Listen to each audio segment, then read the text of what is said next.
Hello student. तो चलिए हम देखते हैं क्लास 8 का चैप्टर 8 कंपेयरिंग क्वांटिटीज़ का इंट्रोडक्शन पार्ट। ये इंट्रोडक्शन पार्ट अगर आपने अच्छे से क्लियर कर लिया तो आपको इस चैप्टर के सारे क्वेश्चन आसानी से समझ में भी आएंगे और क्लियर भी हो जाएंगे। ठीक है, तो सबसे पहले देखिए क्या है कंपेयरिंग क्वांटिटीज़। तो कंपेयरिंग मतलब क्या होता है? किसी भी दो या दो से अधिक चीज़ों की तुलना करना आपस में। ठीक है, उसे हम कंपेयरिंग बोलते हैं। और इस चैप्टर में जो है वो कंपेयरिंग रेशियो है, रेशियो में कंपेयरिंग करना है। तो चलिए अब हम देखते हैं रेशियो के बारे में। चलिए स्टूडेंट, तो अब हम समझते हैं रेशियो के बारे में। तो देखिए रेशियो क्या होता है, वो भी कंपेयरिंग होता है दो चीज़ों में या दो से अधिक चीज़ों में। ठीक है, जैसे कि कोई भी क्लास है, मान लीजिए क्लास 9, उसमें हमको बताना है रेशियो में कि नंबर ऑफ़ बॉयज़ कितने हैं और नंबर ऑफ़ गर्ल्स कितने हैं। तो देखिए यहाँ हम लिखेंगे number of boys ratio number of girls, वो कितने हो जाएंगे। तो देखिए नंबर ऑफ़ बॉयज़ मान लीजिए 20 है और नंबर ऑफ़ गर्ल्स 10, ये हो गया। अब इसे हम 2:1 भी लिख सकते हैं, क्योंकि 0 से 0 अगर हम कैंसिल कर देंगे तो ये हो जाएगा 2:1, ये भी हो सकता है। इसे एक और फॉर्म में हम लिख सकते हैं कि number of boys by number of girls. तो ये कैसे होगा, 2/1, या फिर 20/10 भी लिख सकते हैं, लेकिन 0 से 0 फिर हम कैंसिल कर देंगे। देखिए 20/10, फिर यहाँ भी 0 से 0 कैंसिल हो जाएगा, 2/1 हो जाएगा। ठीक है, ये भी लिख सकते हैं। तो आई होप आपको रेशियो अच्छे से क्लियर हो रहा होगा। तो चलिए अब हम देखते हैं कि अगर हमें बॉयज़ का परसेंटेज निकालना है या फिर गर्ल्स का, तो वो हम कैसे निकालेंगे। ठीक है, देखिए स्टूडेंट, तो अब हम देखेंगे conversion from ratio two percentage. जब हम बॉयज़ का परसेंटेज निकालेंगे और गर्ल्स का, तो पहले हम यहाँ रेशियो लिख लेते हैं बॉयज़ और गर्ल्स का। तो देखिए बॉयज़ रेशियो गर्ल्स कितना है, 2:1, ये हो गया। अब देखिए मान लीजिए हमें निकालना होगा परसेंटेज ऑफ बॉयज़, तब हम कैसे निकालेंगे। यहाँ लिखेंगे boys ratio total ratio into 100। ठीक है, क्योंकि परसेंटेज निकालना है तो इनटू 100 तो होगा ही। और देखिए यहाँ जब हम मानेंगे टोटल रेशियो हमारा कितना हो जाएगा, दोनों को हम ऐड कर देंगे रेशियो को, तो 2 + 1 = 3 हो जाएगा। अब देखिए यहाँ हम लिखेंगे बॉयज़ रेशियो कितना है 2, टोटल रेशियो कितना हो जाएगा 3 इनटू 100। ठीक है, ये हो गया। तो देखिए ये कितना हो जाएगा 200/3 परसेंटेज। इसे हम कैंसिल भी कर सकते हैं, पॉइंट में आएगा, हम ऐसे भी लिख सकते हैं। ठीक है, ये हो गया। उसी तरह सिमिलरली देखिए गर्ल्स का परसेंटेज, तो परसेंटेज ऑफ गर्ल्स, तो वो कितना हो जाएगा, girls ratio by total ratio into 100, ये हो गया।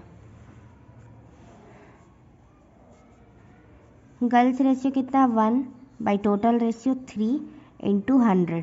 तो इसे भी हम लिख सकते हैं 100/3 रेशियो, 100/3 परसेंटेज। ठीक है, और इसे हम कैंसिल भी कर सकते हैं। तो देखिए बॉयज़ का परसेंटेज कितना है 66.6 और गर्ल्स का परसेंटेज कितना है 33.3। तो आई होप आपको conversion from ratio two percentage भी अच्छे से क्लियर हो गया होगा और यहाँ तक आपको अच्छे से समझ में आया होगा। चलिए देखते हैं नेक्स्ट। चलिए स्टूडेंट, तो अब हम देखते हैं फाइंडिंग परसेंटेज ऑफ नंबर। हम परसेंटेज कैसे फाइंड करेंगे। ठीक है, तो जैसे कि दे क्वेश्चन कि 200 का हमें 50% निकालना है। ठीक है, 200 का हमें 50% निकालना है, तब हम कैसे निकालेंगे। तो देखिए 200 इंटू 50/100, परसेंटेज का 100 होता है, 20 से 20 कैंसिल हो जाएगा, 50 इंटू 2 100। ठीक है, तो मतलब कि 200 का 50% कितना आया, 100 आया। ठीक है, उसी तरह और एग्जांपल लीजिए, जैसे कि देखिए यहाँ हम लिखेंगे 30% ऑफ 60 स्टूडेंट लाइक बैडमिंटन। ठीक है। मान लीजिए कि 60 स्टूडेंट है और उसमें से 30% को बैडमिंटन पसंद है, तो कितने स्टूडेंट को बैडमिंटन पसंद हुआ? तो उसी तरह इसे हम कैसे फाइंड करेंगे, तो देखिए 30/100 हो जाएगा परसेंटेज की जगह इंटू 60। 0 से 0 कैंसिल हो जाएगा, 5 से 6 टाइम में ये कैंसिल होगा, ये 2 टाइम में और 2 से 3 टाइम में। 6 इंटू 3 करेंगे तो 18 आ जाएगा। मतलब 18 स्टूडेंट है जिनको बैडमिंटन पसंद है। ठीक है, 18 स्टूडेंट है। तो आई होप आपको ये फाइंडिंग परसेंटेज भी अच्छे से क्लियर हो गया होगा। ये क्वेश्चन था, जैसे कि देखिए 30% of 60 student like badminton. 60 student है, उनमें से 30% बच्चों को पसंद है बैडमिंटन, तो उसमें से हमें निकालना है कि कितने स्टूडेंट हुए। तो वही हम यहाँ फाइंड करके परसेंटेज हमने निकाला, तो 18 स्टूडेंट को पसंद है बैडमिंटन। तो आई होप आपको ये अच्छे से क्लियर हो गया होगा। चलिए अब देखते हैं नेक्स्ट। चलिए स्टूडेंट, तो अब हम देखते हैं इंक्रीज एंड डिक्रीज परसेंटेज। मतलब कि किसी भी चीज़ में अगर कुछ इंक्रीज हो जाए परसेंटेज और डिक्रीज हो जाए, तब हम उसे कैसे फाइंड करेंगे। जैसे कि मान लीजिए कि आपका स्कूल का फ़ी है कितना, जितना भी, ठीक है, और उसमें अगर कोई टीचर बोलेंगे कि अब अगले मंथ से इसमें 10% इंक्रीज हो जाएगा फीस में, तब हमें कैसे पता चलेगा कि फ़ी होगा कितना। ठीक है, फ़ी हमें कितना पे करना होगा। तो देखिए, मान लीजिए कि आपके स्कूल का फ़ी है 2000, ठीक है, और उसी तरह मान लीजिए कि इंक्रीज हो गया 20%, ठीक है, 20% इंक्रीज हो जाएगा नेक्स्ट मंथ से। तो हम कैसे निकालेंगे कि कितना फ़ी होगा। ठीक है, तो देखिए कैसे हो जाएगा। सबसे पहले तो ये होगा 20%, 20/100 और इंटू करेंगे 2000 से। ठीक है, 20 से 20 कैंसिल हो जाएगा, 2 2 जा 4, 400, मतलब कि 400 ज़्यादा हो जाएगा जितना अभी फ़ी है। तो टोटल फ़ी कितना हो जाएगा इंक्रीज 20% के बाद। तो देखिए टोटल फ़ी कितना हो जाएगा, पहले कितना था 2000, ये हो जाएगा और प्लस कर देंगे 400, मतलब कि 2400। ठीक है, 20% इंक्रीज करने के बाद फ़ी कितना देना होगा 2400। आई होप आपको अच्छे से क्लियर हो गया होगा। उसी तरह मान लीजिए कि डिक्रीज 20% दे देता, तब हम कैसे टोटल फ़ी निकालते। टोटल फ़ी हमारा कितना हो जाता 2000 माइनस 400, हमें माइनस करना पड़ता 1600 आता। ठीक है, तो ये है इंक्रीजमेंट के बाद, इंक्रीज करने के बाद,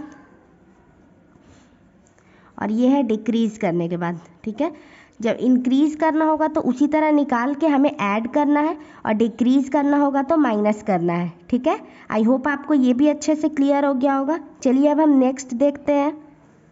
चलिए स्टूडेंट, तो अब हम देखते हैं शॉपिंग के बारे में। ठीक है, तो देखिए शॉपिंग मतलब कुछ भी खरीदने जाते हैं हम बाज़ार में, कुछ भी। ठीक है, तो जैसे कि देखिए उसमें क्या होता है, सबसे पहला तो होता है मार्क प्राइस। मान लीजिए हम पेन ही क्यों ना खरीदने चल जाए, कुछ भी खरीदने चल जाए, ठीक है, कोई भी चीज़, तो उस पर एक होता है मार्क प्राइस। ठीक है, और क्या होता है सेलिंग प्राइस, और एक होता है डिस्काउंट। तो देखिए मान लीजिए कि किसी चीज़, मार्क प्राइस मतलब क्या होता है MRP। मान लीजिए कि उस पैकेट पे जो भी चीज़ आपने लिया उसका MRP कितना है 300 है। ठीक है, 300 उसका MRP है। अगर दुकानदार आपको सेलिंग प्राइस मतलब क्या होता है, अगर दुकानदार आपको वो सामान 300 ही में दे दे तो वो सेलिंग प्राइस भी हो जाएगा, MRP भी हो जाएगा, मार्क प्राइस भी होगा और सेलिंग प्राइस भी 300 ही होगा।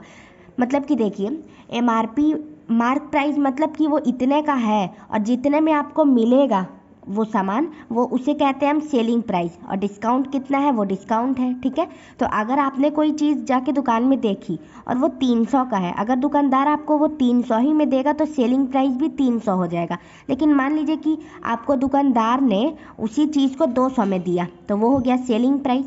तो अब हम डिस्काउंट कैसे निकालेंगे, तो देखिए इसका फॉर्मूला होता है डिस्काउंट का MP माइनस SP, मतलब कि mark price minus selling price. ठीक है, तो देखिए मार्क प्राइस कितना है 300 minus selling price 200 is equal to 100। ठीक है, तो देखिए डिस्काउंट कितना हुआ इसमें, मार्क प्राइस और सेलिंग प्राइस में डिस्काउंट कितना हुआ 100 रुपी, ये हो गया डिस्काउंट। आई होप आपको अच्छे से क्लियर हो गया होगा। देखिए अब मान लीजिए उसी तरह कि मार्क प्राइस है 500 रुपीज़ और डिस्काउंट हमें गिवन है 20%। और हम SP मतलब कि सेलिंग प्राइस कैसे निकालेंगे, हमें सेलिंग प्राइस फाइंड करना है, तो हम कैसे फाइंड करेंगे। तो देखिए सबसे पहले तो आप ये देखिए सेलिंग प्राइस कैसे फाइंड करेंगे। तो देखिए आप यहाँ, तो देखिए 500 का 20% निकालेंगे, तो मतलब कि 20/100 इंटू 500, 20 से 20 कैंसिल, 5 इंटू 20 100, ठीक है, ये आ गया, ठीक है, ये आ गया।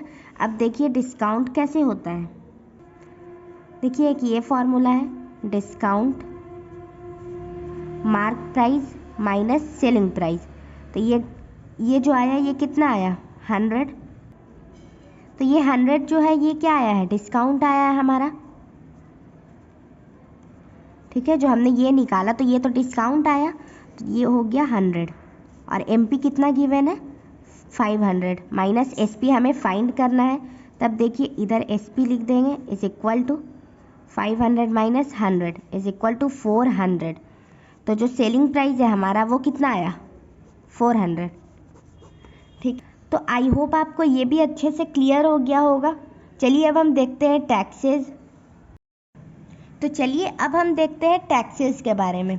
तो देखिए बहुत तरह के टैक्सेस होते हैं जो हम पे लगते हैं, जैसे कि GST, खाने पे टैक्स लगते हैं, किसी चीज़ भी खरीदते हैं वो टैक्स होता है। तो मतलब कि इसका मतलब क्या होता है, तो देखिए टैक्स हमें पे करना होता है, मतलब जो भी कस्टमर होते हैं उन्हें पे करना होता है।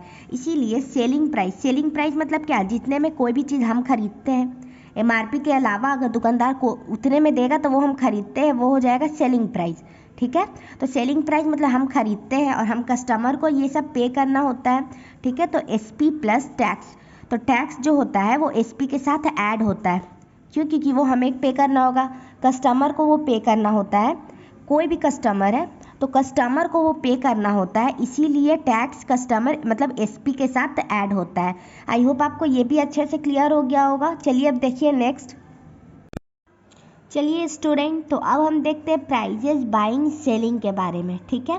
तो देखिए प्राइजेस का मतलब क्या होता है, buying and selling anything in rupee, किसी भी चीज़ को बेचना या खरीदना, एनीथिंग इन रुपीज़, ठीक है। प्राइजेस का मतलब ये होता है। इसके बारे में समझने के लिए आपको सबसे पहले समझना होगा कॉस्ट प्राइस और सेलिंग प्राइस के बारे में। अगर इन दोनों के बारे में आपने अच्छे से क्लियर कर लिया तो ये आपको बहुत ही ईजी समझ में आएगा। तो देखिए कॉस्ट प्राइस, जिसे हम डिनोट करते हैं CP से, ठीक है। कॉस्ट प्राइस मतलब क्या, जैसे कि मान लीजिए कोई भी दुकानदार है, तो वो कोई भी चीज़ कहाँ से खरीद के लाता है, जहाँ वो चीज़ बनता है। मान लीजिए कि कोई स्टेशनरी शॉप है, तो वो अपना पेन कहाँ से खरीदेगा, तो वो पेन कहाँ से खरीदेगा, जहाँ पेन बनता है, ठीक है। तो कॉस्ट प्राइस मतलब क्या होता है, कॉस्ट ऑन प्रोडक्शन, जो बनाता है, जैसे कि पेन है तो जो पेन बनाता है वो हो गया। उसी तरह सेलिंग प्राइस, जिसको हम डिनोट क्या करते हैं SP से, ये हो गया। सेलिंग प्राइस मतलब क्या, सेलिंग मतलब कि दुकानदार कोई चीज़ बेच रहा है तो वो सेलिंग प्राइस हो गया, और दुकानदार भी जहाँ से लाया है वो सामान वो हो गया कॉस्ट प्राइस, क्योंकि वो तो कहीं और से लाया है, जहाँ से वो सामान बनता है वो हो गया कॉस्ट प्राइस, और दुकानदार बेच रहा है वो हो गया selling price. Selling an item, कोई भी चीज़ अगर दुकानदार बेचता है तो वो सेलिंग प्राइस हो जाएगा, ठीक है। उसी तरह देखिए मान लीजिए कोई पेन है, ठीक है, ये पेन बन रहा है, ठीक है, और ये CP है, ये SP है, और ये हम लोग हैं, ठीक है। तो कोई भी चीज़ पेन बना तो पेन ये SP के पास ले गया, मतलब दुकानदार के पास ले गया, ठीक है। मान लीजिए कि दुकानदार के पास गया पेन 3 रुपये में, ठीक है, 3 रुपये में उसने कॉस्ट प्राइस मतलब कि जो बनाया उससे अपने पास 3 रुपये में ख़रीदा, और वो खुद बेचेगा 5 रुपये में, मान लीजिए, ठीक है। तो उसको तो प्रॉफिट हुआ, बनाया किसी और ने, और जिसने बनाया वो बेचा शॉपकीपर से, मतलब दुकानदार से, उसके बाद दुकानदार से हम लोग खरीदते हैं, ठीक है। उसी तरह हुआ। तो देखिए अब हम समझते हैं प्रॉफिट एंड लॉस के बारे में। प्रॉफिट और लॉस क्या होता है, तो देखिए प्रॉफिट और लॉस क्या होगा। तो देखिए प्रॉफिट मतलब कि अगर दुकानदार 3 रुपये में सामान लाया और बेचा 5 रुपये में, तो उसे तो 2 रुपये का प्रॉफिट हो गया। तो हम यहाँ लिखेंगे SP ज़्यादा है CP से, मतलब कि कॉस्ट प्राइस से सेलिंग प्राइस ज़्यादा हुआ, मतलब खरीदा कम में लेकिन बेचा उससे ज़्यादा में, तो उसका प्रॉफिट हो गया। उसी तरह लॉस भी हो सकता है। मान लीजिए कोई चीज़ ख़राब हो गया है, नहीं तो मतलब कोई ऐसा चीज़ है जो बिक ही नहीं रहा है, तो उसे तो वो कम दाम में बेचना होगा। ठीक है, जैसे कि 3 रुपये में उसने लाया लेकिन 2 रुपये में वो बेचेगा, क्योंकि मतलब कोई इशू हो जाएगा कि वो नहीं बेच सकता, अब नहीं वो बिक रहा है, तो वो कम दाम में बेच के हटाएगा। तो इसीलिए जब कॉस्ट प्राइस ज़्यादा रहेगा तब उसका लॉस हो जाएगा, मतलब उसने ख़रीदा ज़्यादा में लेकिन बेच रहा है कम में, तो उसका तो लॉस हो गया। तो आई होप आपको प्रॉफिट एंड लॉस भी अच्छे से क्लियर हो गया होगा। तो चलिए अब हम देखते हैं परसेंटेज, प्रॉफिट और लॉस का परसेंटेज कैसे निकालेंगे। और एक बात याद रखिए कि ये सब डिपेंड किस पे करता है, कॉस्ट प्राइस पे। ठीक है, कि मतलब कॉस्ट प्राइस अगर इतने 3 रुपये में दिया, अगर रुपये में बेचा तो उसका प्रॉफिट होगा, और कम में बेचा तो लॉस होगा। लेकिन ये सब डिपेंड किस पे कर रहा है, कॉस्ट प्राइस पे। तो आई होप आपको अच्छे से क्लियर हो गया होगा। चलिए देखते हैं परसेंटेज। तो देखिए हम जब भी ये गेन और लॉस, मतलब कि प्रॉफिट और लॉस का परसेंटेज निकालेंगे,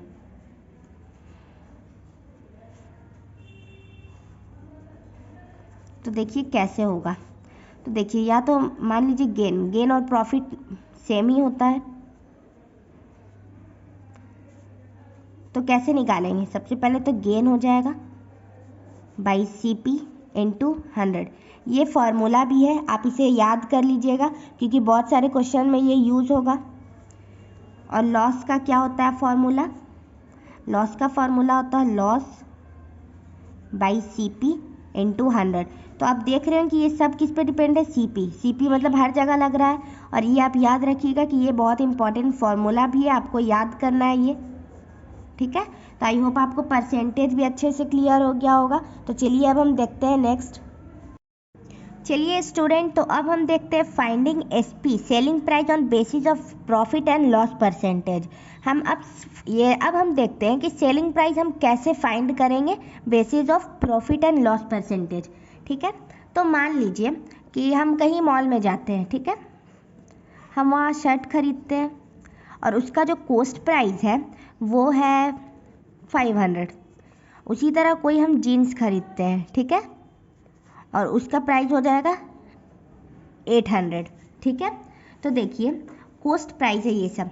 और मान लीजिए कि शर्ट वो बेचेगा 10% प्रॉफिट में, 10% प्रॉफिट हो जाएगा, और उसी तरह 20% लॉस।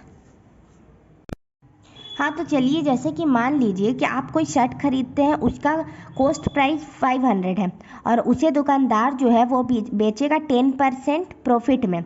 और जीन्स खरीदते हैं, वो है 800 रुपीज़ का, और उसे वो बेचेगा 20% लॉस में। ठीक है, मान लीजिए उसे भी वो बेचेगा 10% लॉस में, तो क्या होगा। तो वो हम कैसे सेलिंग प्राइस फाइंड करेंगे। तो देखिए इसका फार्मूला होता है सेलिंग प्राइस का 100 प्लस गेन या फिर प्रॉफिट सेम होता है बाई 100 इंटू CP। ये होता है इसका फार्मूला। अब देखिए 100 हो जाएगा प्लस प्रॉफिट कितना हो रहा है 10%, यहाँ 10 लिखेंगे, बाई में 100 हो जाएगा इंटू CP कितना है, देखिए 500 है, 500 हम लिखेंगे। ठीक है, ये हो गया। देखिए 20 से 20 कैंसिल, यहाँ कितना हो जाएगा 110 इंटू 550 हो जाएगा ये। ठीक है, मतलब कि इसका सेलिंग प्राइस कितना हो गया 550। अब उसी तरह देखिए जब हमें लॉस का CP निकालना होगा तब हम कैसे निकालेंगे। तो देखिए लॉस में क्या होता है माइनस, तो 100 minus loss by 100 into CP, ये हो गया। उसी तरह देखिए 100 माइनस 10, इसमें भी 10% है, 10 माइनस करेंगे बाई 100 हो जाएगा इंटू 800 हो जाएगा CP। ठीक है, ये इसका फॉर्मूला है। ये फॉर्मूला बहुत इंपॉर्टेंट है, आपको हमेशा याद रखना है। ये हो गया। देखिए इसमें भी 2 जीरो से 2 जीरो कैंसिल हो जाएगा, माइनस करेंगे कितना हो जाएगा 90 इंटू 8। अब हम इसमें इंटू करेंगे तो कितना हो जाएगा 720 रुपीज़। मतलब कि जीन्स का सेलिंग प्राइस कितना हो गया 720 रुपीज़ और शर्ट का सेलिंग प्राइस कितना हो गया 550। तो आई होप आपको ये भी अच्छे से क्लियर हो गया होगा कि कैसे हम फाइंड करेंगे सेलिंग प्राइस। तो चलिए अब हम नेक्स्ट देखते हैं। चलिए स्टूडेंट, तो अब हम समझते हैं इंटरेस्ट के बारे में। इंटरेस्ट मतलब क्या होता है, ठीक है। तो जैसे कि देखिए इसका डिफिनेशन है extra money paid by bank post office on deposited money. मतलब कि देखिए हम बैंक में अपने पैसे जमा करते हैं, पोस्ट ऑफिस में जमा करते हैं, तो कुछ टाइम के बाद वो बढ़ते रहता है। जैसे कि मान लीजिए कि आपने आज जमा किया 300, मतलब 1000 आज आपने जमा किया, तो कुछ दिन के बाद वो हो सकता है कि 1050 रुपये हो जाए। तो मतलब वो थोड़ा थोड़ा बढ़ता है, ठीक है, उसी को हम इंटरेस्ट बोलते हैं। अब इंटरेस्ट भी दो तरह का होता है, एक होता है सिंपल और एक होता है कंपाउंड। दो तरह का इंटरेस्ट होता है, ठीक है। अब देखिए ये दोनों समझने से पहले आप ये समझिए कि कभी कभी हम मनी फिक्स्ड भी करवाते हैं बैंक में, ठीक है, कुछ साल के लिए या फिर 2 साल 3 साल 6 महीने या 2.5 साल, जितने भी साल मतलब टाइम लगता है, और उसमें मतलब कि बढ़ता है पैसा, ठीक है। तो देखिए कभी कभी आपने देखा होगा कि वो लिखा हुआ रहता है रेट 5% पर एनम, ठीक है, या फिर कभी कभी लिखा हुआ रहता है 7% पर एनम। तो ये सब होता है। और मान लीजिए कि आपने पैसा फिक्स्ड करवाया है, तो वो टाइम होता है कितने टाइम के लिए। तो कभी कभी होता है 2 ईयर्स, कभी होता है 3 ईयर्स, या 6 मंथ के लिए भी होता है, या फिर 2.5 ईयर के लिए भी होता है, ठीक है। वो टाइम होता है एग्जैक्टली, ठीक है। और एक होता है क्या प्रिंसिपल। अब देखिए प्रिंसिपल का मतलब क्या होता है। तो देखिए प्रिंसिपल का मतलब होता है डिपॉजिटेड मनी, ठीक है। प्रिंसिपल का मतलब क्या होता है डिपॉजिटेड मनी। तो आई होप आपको ये अच्छे से क्लियर हो गया होगा। चलिए अब हम देखते हैं सिंपल एंड कंपाउंड के बारे में। चलिए तो अब हम देखते हैं सिंपल इंटरेस्ट के बारे में, ठीक है। तो देखिए सिंपल इंटरेस्ट जिसको हम डिनोट करते हैं SI से, और इसका फॉर्मूला क्या होता है P into R into T by 100, ये होता है इसका फॉर्मूला। चलिए एग्जाम्पल से समझते हैं कि मान लीजिए P दिया हुआ है, मान लीजिए P दिया हुआ है 10,000 और R हमें गिवन है 5% और T है 2 ईयर, ठीक है। तो चलिए कैसे फाइंड करेंगे। तो देखिए इसका फॉर्मूला क्या होता है P into R into T by 100। 2 zero से 2 जीरो कैंसिल, इसे हम इंटू करेंगे कितना हो जाएगा 1000। ये हो गया, ठीक है। ये हो गया SI मतलब कि सिंपल इंटरेस्ट। और देखिए अमाउंट निकालते हैं हम, तो कैसे आएगा हमारा अमाउंट का देखिए फॉर्मूला होता है P प्लस SI मतलब प्रिंसिपल प्लस SI। 10,000 प्लस 1,000, तो देखिए इसे ऐड करेंगे हम तो कितना हो जाएगा हमारा 11,000। ये हो गया 3 0 और 1 1 हो गया, ठीक है। तो ये आ गया हमारा अमाउंट। तो आई होप आपको सिंपल इंटरेस्ट अच्छे से क्लियर हो गया होगा। चलिए स्टूडेंट, तो अब हम समझते हैं कंपाउंड इंटरेस्ट के बारे में। तो देखिए कंपाउंड इंटरेस्ट मतलब क्या होता है। तो देखिए कंपाउंड इंटरेस्ट मतलब क्या होता है कि इंटरेस्ट पे इंटरेस्ट लगना, ठीक है। तो इसे भी देखिए हम एग्जाम्पल के थ्रू समझते हैं। इसमें भी देखिए P हमें गिवन है 1000, R गिवन है 10% और टाइम है 2 ईयर। तो चलिए इसे भी हम सॉल्व करते हैं, देखिए कैसे होगा। सबसे पहले इसमें हम सॉल्व करेंगे 1 ईयर का, ठीक है, ये हो गया। तो देखिए इसमें कैसे होगा 1000 इंटू 10 इंटू 1 बाई 100, ठीक है। 2 जीरो से 2 जीरो कैंसिल, कितना आ जाएगा हमारा 100 आ गया। और देखिए हम इसका अमाउंट निकालेंगे तो कितना आएगा हमारा अमाउंट निकालेंगे तो 1000 प्लस 100 इज इक्वल टू 1100, ठीक है। ये आ गया हमारा अमाउंट। अब उसके बाद देखिए सेकेंड ईयर का हम निकालेंगे। सेकेंड ईयर का वो कैसे होगा। तो देखिए सेकेंड ईयर में जो अमाउंट आया उसी को हम प्रिंसिपल ले लेंगे, मतलब कि 1100 हो जाएगा इंटू 10 इंटू 1 ही रहेगा सेकेंड ईयर में भी, और बाई हो जाएगा मतलब कि 100 से 2 जीरो से 2 जीरो कैंसिल, और यहाँ कितना आ जाएगा 110, ठीक है, ये आ गया।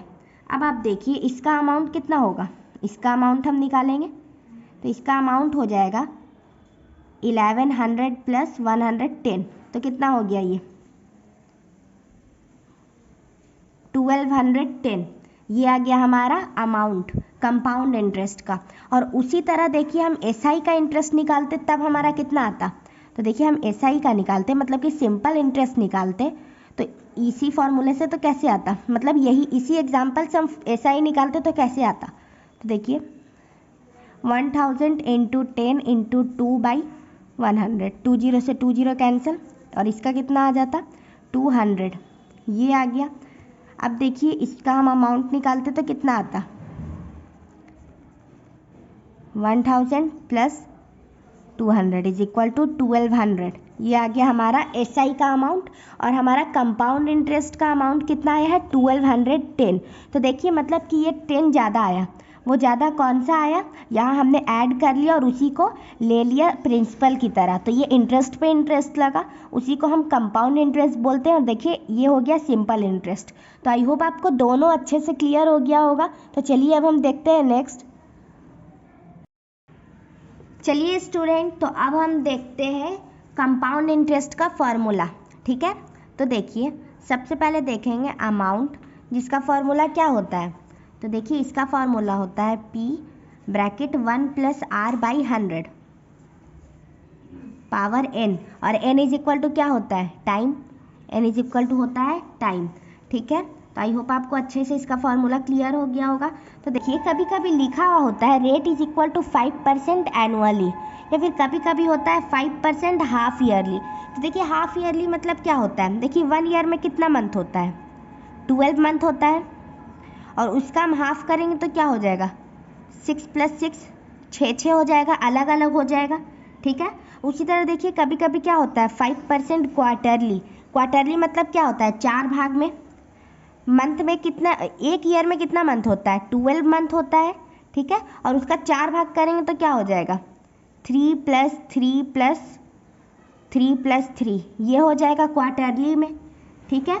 और उसी तरह देखिए कभी कभी रहता है टाइम बिकम, उसी तरह देखिए time become double, time double हो जाएगा जब रेट हाफ रहेगा तो, ठीक है, रेट बिकम हाफ।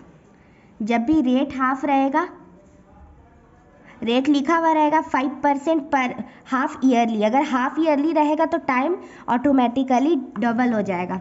उसी तरह time become 4 time, rate become 1/4 time. देखिए जब भी क्वार्टरली रहेगा तो टाइम 4 टाइम हो जाएगा और रेट हो जाएगा 1/4 टाइम। आई होप आपको अच्छे से क्लियर हो गया होगा। चलिए अब हम देख लेते हैं एग्जाम्पल से। तो मान लीजिए कि टाइम दिया हुआ है 2 ईयर, ठीक है, और रेट कितना है 8%, तो टाइम क्या हो जाएगा डबल, तो मतलब 2 का क्या हो जाएगा 4, और रेट क्या हो जाएगा हाफ, तो 4 का हाफ, रेट क्या हो जाएगा हाफ, तो 8 का हाफ कितना हो जाएगा 4, ये हो गया, ठीक है। उसी तरह देखिए 4 टाइम हो जाएगा टाइम, मतलब 2 का 4 टाइम कितना हो जाएगा 8, और 1/4 हो जाएगा रेट, तो मतलब 8/4 इज इक्वल टू 2% हो जाएगा ये, और ये भी 2% हो जाएगा, और ये है टाइम, ये है रेट, ये है टाइम, ये है रेट। तो आई होप आपको ये पूरा इंट्रोडक्शन अच्छे से क्लियर हो गया होगा। अगर आपको कहीं से कोई डाउट आता है आप कमेंट करके पूछ सकते हैं।